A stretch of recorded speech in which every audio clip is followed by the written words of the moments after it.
naman ipagluto? Sa palukan. Oh, ulo sa kanding. Sinampalukan daw ni siya mga langgay ng si Yuyo si Mo.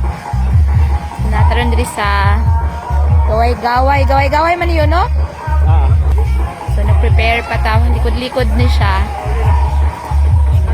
Busy ang mga person. Ihandaan nga rin sa probinsya.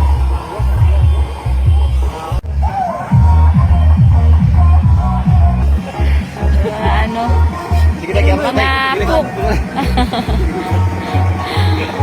Grabe luwag si Yuyo. Daw yun mo luwag yo. Improvise. Kasuhan na tayo dito. Pwede, ikapunta ako. Tanga ka ng dugo dito. Improvise na ano mo. Halika pre ba? Pre, halika.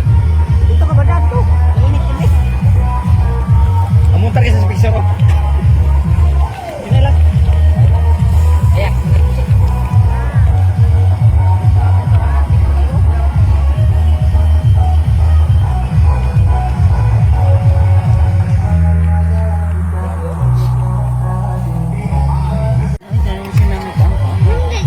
Mga ano sa silag ano, paunang kaon sa ni mga langga. Paunang kay mga gutom ang mga bagong abot. Gikan og sa man nabilin. May titik. No, din siya. Pambok.